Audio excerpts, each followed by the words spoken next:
તો મિત્રો આ હોટલવાળો જમવાનું બનાવતો હોય છે ત્યારે એની રોટલીઓમાં એક બહારનો વ્યક્તિ આવીને હોટલને બદનામ કરવા માટે એની રોટલીઓમાં ખીલીઓ નાખીને જતો રહે છે અને પછી તરત જ એક ગ્રાહક આવે છે જમવા માટે ત્યારે ગ્રાહક કહે છે કે મારે ઓમલેટ અને એક બે ચાર રોટલીઓની ડીશ મોકલી દો। ત્યારે જમવાનું આલવા જાય છે ત્યારે આ વ્યક્તિ એને ખાવા માટે ઓર્ડર આપે છે અને પછી હોટલવાળો કહે છે કે સારું આપી દઉં। પછી રોટલીઓ પીરસી આવે છે અને કહે છે કે માફ કરજો આજે તૈયાર જમવાનું થાય છે ત્યાં એટલે વાર થઈ ગઈ।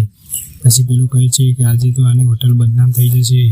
પછી ખાવાનું આલવા જાય છે અને પછી પેલું ખાવાનું ચાલુ કરે છે ત્યારે તો એને સ્વાદિષ્ટ લાગે છે એટલે પેલો કહે છે કે અરે રોટલીઓમાં તો ખીલીઓ નાખી હતી તો કેમ આવું થયું।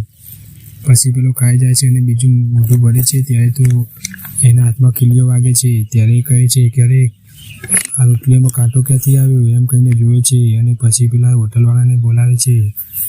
પછી હોટલવાળો આવે છે અને કહે છે કે આ રોટલીઓમાં તો શું છે ત્યારે પેલો હોટલવાળો જોવે છે તો અંદર તો ખીલીઓ હોય છે। પછી હોટલવાળો એ ખાવાનું પાછું લઈ જાય છે અને આ વ્યક્તિને ખાવાનું બીજું આપે છે।